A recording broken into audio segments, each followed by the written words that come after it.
Good morning बच्चों। मैं प्रमोद कुमार अग्रवाल। आज आप लोगों को मैं पढ़ाऊंगा 12th अकाउंट्स का पार्टनरशिप चैप्टर का lecture number 4। Last lecture number 3 में हमने डिस्कस किया था लेखांकन हेतु कुछ अनुकूल प्रावधान और साझेदारी खातों के कुछ विशिष्ट पहलू। आज हम लोग लेक्चर 4 में साझेदारी के पूंजी खातों का कैसे अनुरक्षण किया जाता है, मतलब उसे कैसे रखा जाता है या बनाया जाता है। जब हम लोग साझेदारी खातों का अकाउंट्स प्रिपेयर करते हैं, साझेदारी व्यापार का अकाउंट्स प्रिपेयर करते हैं, तो उसमें कुछ पूंजी खाते बनाए जाते हैं। उसे कैसे बनाया जाता है या उसे कैसे अनुरक्षण किया जाता है या उसे कैसे रखा जाता है, वो हम लोग आज देखेंगे और सीखेंगे। साझेदारों द्वारा फर्म के साथ सभी लेन देन को उनके पूंजी मतलब कैपिटल अकाउंट या चालू खातों मतलब करंट अकाउंट में लिखा जाता है, जैसे कैपिटल आईओसी मतलब interest on capital, IOD interest on drawings, salary etcetera. कहने का मतलब कि व्यापार जो है साझेदारी व्यापार, वह अपने पार्टनर के साथ अपने साझेदार के साथ बहुत तरह का लेन देन करता है। जैसे उससे कैपिटल लेता है, इंटरेस्ट ऑन कैपिटल उसे देता है, इंटरेस्ट ऑन ड्राइंग्स, साझेदार जब ड्राइंग्स करता है तो उस पर इंटरेस्ट ऑन ड्राइंग्स रिसीव करता है, लेता है। साझेदार को सैलरी भी देता है, रेमुनरेशन देता है, कमीशन देता है, एक्सेट्रा। तो ये जो सारा लेन देन होता है साझेदारों के साथ व्यापार का, तो व्यापार उसको किस किस खातों में किस तरह से लिखता है वो आज हम लोग डिस्कस करेंगे। वो हम लोग का आज का पॉइंट है। साझेदारों के साथ लेन देन को लिखने के लिए साझेदारी खातों में दो विधियां होती हैं। पहला होता है, फर्स्ट होता है स्थिर पूंजी विधि। स्थिर पूंजी विधि मतलब फिक्स्ड कैपिटल मेथड।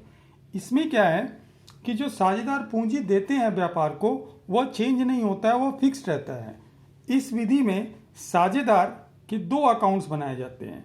मतलब व्यापार में साझेदार के नाम से मान लीजिए ABC 3 पार्टनर है, तो वो 3 पार्टनर में व्यापार तीनों पार्टनर का दो अकाउंट रखेगा। दो अकाउंट कौन कौन सा रखेगा? एक कैपिटल अकाउंट और एक करंट अकाउंट। जैसे ए का कैपिटल अकाउंट और ए का करंट अकाउंट, बी का कैपिटल अकाउंट और बी का करंट अकाउंट, सी का कैपिटल अकाउंट और सी का करंट अकाउंट। स्थिर पूंजी विधि में फिक्स्ड कैपिटल मेथड में व्यापार अपने साझेदारों का, अपने पार्टनर का दो अकाउंट मेंटेन करता है। एक होता है कैपिटल अकाउंट और एक होता है करंट अकाउंट। कैपिटल संबंधी लेन देन कैपिटल अकाउंट में और इनको छोड़कर सभी लेन देन करंट अकाउंट में लिखे जाते हैं। जैसे अगर पार्टनर व्यापार को कैपिटल देता है, पैसा देता है कैपिटल के रूप में, तो उसको हम लोग किस में लिखते हैं? कैपिटल अकाउंट में। किस मेथड में? फिक्स्ड कैपिटल मेथड में। अगर आपको कैपिटल मिलता है, आपको मतलब व्यापार को कैपिटल मिलता है ए से, तो ए के कैपिटल अकाउंट में लिखा जाएगा। और इस कैपिटल को छोड़कर बाकी सारा ट्रांजैक्शन जैसे interest on capital, drawings, salary, commission इत्यादि इत्यादि, वह सारा कहाँ लिखेंगे? पार्टनर के करंट अकाउंट में। मतलब इस मेथड में पार्टनर का जो कैपिटल होता है वो इंटैक्ट रहता है, फिक्स्ड रहता है, चेंज नहीं होता है। जैसे 5 लाख अगर मिस्टर ए दिया है तो वो 5 लाख ही रहेगा, वो बार बार चेंज नहीं होगा। मिस्टर बी जैसे 4 लाख दिया तो 4 लाख ही रहेगा, वो बार बार चेंज नहीं होगा।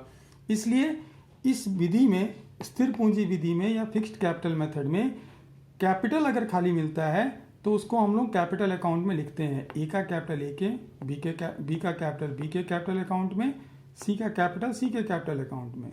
और बाकी जितने भी सारे लेन देन है, बाकी जितने भी सारे ट्रांजेक्शन है अदर देन कैपिटल, वो सारा हम लोग लिखते हैं किसमें? करंट अकाउंट में, पार्टनर का करंट अकाउंट में। जैसे ए के करंट अकाउंट में उसका सैलरी लिखेंगे, उसका आईओसी लिखेंगे, उसका आईओडी लिखेंगे, उसका कमीशन लिखेंगे। मतलब कैपिटल को छोड़कर सारा ट्रांजैक्शन उसके करंट अकाउंट में लिखा जाएगा। ठीक है। दूसरा मेथड जो होता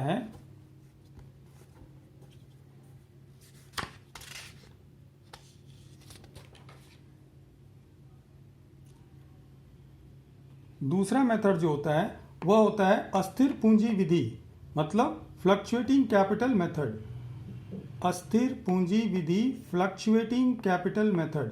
इस विधि में साझेदारों का केवल एक अकाउंट मतलब कैपिटल अकाउंट बनता है। जैसे पहले वाली विधि में हर पार्टनर का दो अकाउंट बन रहा था, कैपिटल अकाउंट और करंट अकाउंट, लेकिन इस विधि में, अस्थिर पूंजी विधि में, फ्लक्चुएटिंग कैपिटल मेथड में हर पार्टनर का सिर्फ एक अकाउंट बनेगा, कैपिटल अकाउंट बनाया जाता है और साझेदारों के सारे लेन देन इसी में लिख दिए जाते हैं।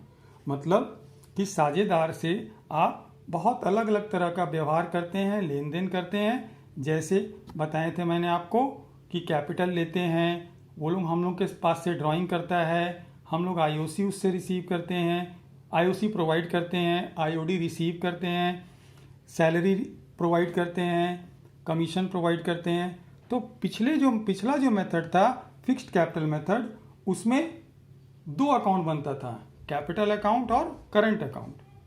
लेकिन ये जो विधि है अस्थिर पूंजी विधि, अस्थिर पूंजी विधि फ्लक्चुएटिंग कैपिटल मेथड, मतलब कि उन लोगों का कैपिटल फ्लक्चुएट कर सकता है, मतलब कम बेसी हो सकता है। इसलिए इस विधि में करंट अकाउंट नहीं बनाया जाता है, करंट अकाउंट नहीं बनाया जाता है, खाली एक अकाउंट कैपिटल अकाउंट ही बनाया जाता है और सारा का सारा लेन देन इसी कैपिटल अकाउंट में लिख दिया जाता है।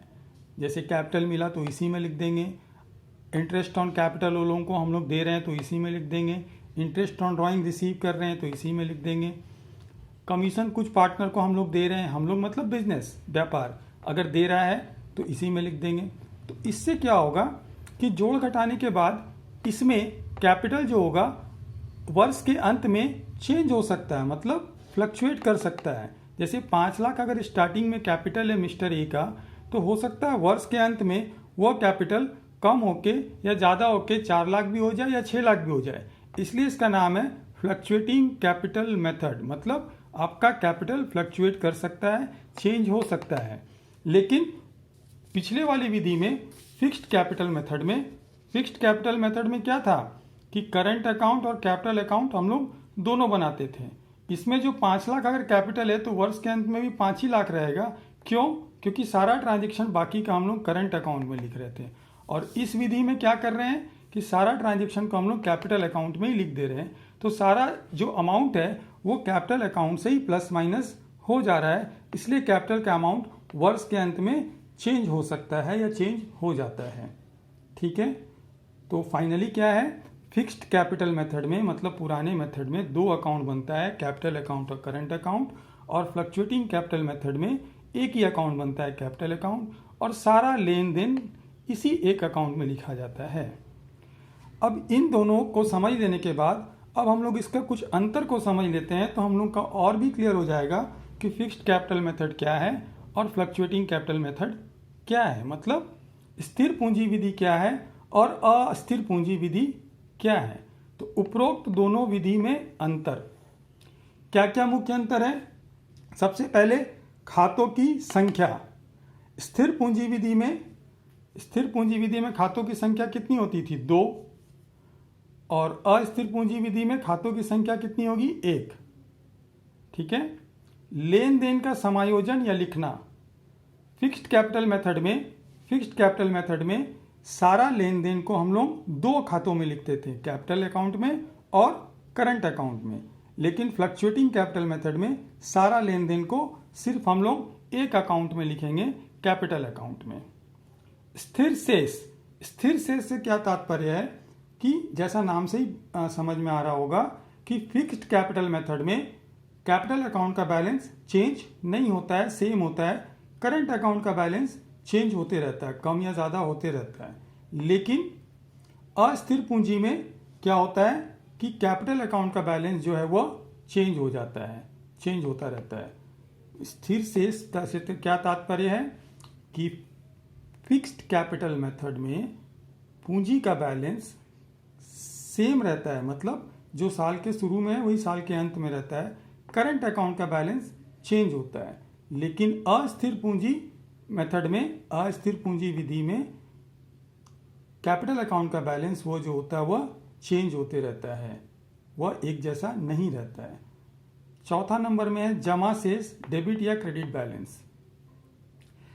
स्थिर पूंजी मेथड में क्या होता है, फिक्स्ड कैपिटल मेथड में जो होता है वह कैपिटल का हमेशा क्रेडिट बैलेंस होता है।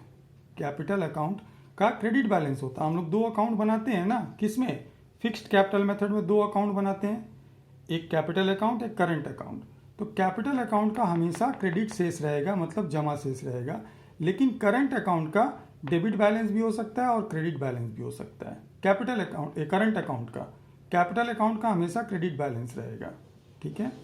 लेकिन फ्लक्चुएटिंग कैपिटल मेथड में खाली एक हम लोग बनता है, हम लोग का कैपिटल अकाउंट, एक सिंगल अकाउंट बनता है कैपिटल अकाउंट। तो इस कैपिटल अकाउंट का क्या बैलेंस आएगा, क्रेडिट बैलेंस भी आ सकता है और डेबिट बैलेंस भी आ सकता है। ज़्यादातर इसमें हम लोग का क्रेडिट बैलेंस ही आता है, ठीक है। अगला अंतिम अंतर होता है आर्थिक चिट्ठा में प्रदर्शन। आर्थिक चिट्ठा में कैपिटल अकाउंट को लायबिलिटी की साइड लिखा जाता है अगर उसका क्रेडिट बैलेंस है तो। आर्थिक चिट्ठा मतलब बैलेंस शीट में कैपिटल अकाउंट के को लायबिलिटी साइड में लिखा जाता है अगर उसका क्रेडिट बैलेंस है तो। और कभी कभी किसी सिचुएशन में कैपिटल अकाउंट का अगर डेबिट बैलेंस आ गया तो उसे हम लोग फिर एसेट साइड में लिखते हैं, बैलेंस शीट में एसेट साइड में लिखते हैं। और अगर करंट अकाउंट बन रहा है, जैसे कि फिक्स्ड कैपिटल मेथड में बनता था, अगर करंट अकाउंट हम लोग बना रहे हैं तो उसका अगर करंट अकाउंट का अगर डेबिट बैलेंस आ रहा है तो वह बैलेंस शीट में आर्थिक चिट्ठा में एसेट साइड में लिखेंगे, और करंट अकाउंट का अगर क्रेडिट बैलेंस आ रहा है तो उसे बैलेंस शीट में लायबिलिटी साइड में लिखेंगे, ठीक है। तो यह था हम लोग का आज का। एक बार हम लोग लास्ट में समराइज कर लेते हैं। साझेदारी खातों का जब हम लोग खाते बनाएंगे, अकाउंट्स प्रिपेयर करेंगे, तो पूंजी से संबंधित हम लोग का दो विधि होती पूंजी को रखने का, मेंटेन करने का। फिक्स्ड कैपिटल मेथड, स्थिर पूंजी विधि, इसमें दो अकाउंट बनाया जाता है, कैपिटल अकाउंट और करंट अकाउंट। कैपिटल का ट्रांजैक्शन जो लेन देन होता है वो कैपिटल अकाउंट में लिखा जाता है, और कैपिटल के अलावा जितने भी तरह का ट्रांजैक्शन होता है, जैसे interest on capital, interest on drawing, salary, distributable profit, जो लाभ हम लोग बांटते हैं या रेसिड्यू प्रॉफिट भी उसको बोलते हैं, वह सारा करंट अकाउंट में लिखा जाता है। कहने का मतलब कि कैपिटल का ट्रांजैक्शन खाली कैपिटल अकाउंट में, बाकी सारा ट्रांजैक्शन करंट अकाउंट में। ये पहली विधि में, फिक्स्ड कैपिटल मेथड में, स्थिर पूंजी विधि में, ठीक है। और दूसरा जो है फ्लक्चुएटिंग कैपिटल मेथड। तो फ्लक्चुएटिंग कैपिटल मेथड में क्या होता है, सिर्फ एक अकाउंट बनता है कैपिटल अकाउंट, और सारा का सारा ट्रांजैक्शन, कैपिटल का ट्रांजैक्शन हो, चाहे इंटरेस्ट ऑन कैपिटल हो, चाहे इंटरेस्ट ऑन ड्राइंग्स हो, चाहे ड्राइंग्स हो, चाहे रेसिड्यू प्रॉफिट हो, किसी भी टाइप का ट्रांजैक्शन सारा को कैपिटल अकाउंट में लिख दिया जाता है। और उसी के हिसाब से हम लोग इस दोनों में अंतर भी समझ सकते हैं, ठीक है। आज के लिए इतना ही, धन्यवाद।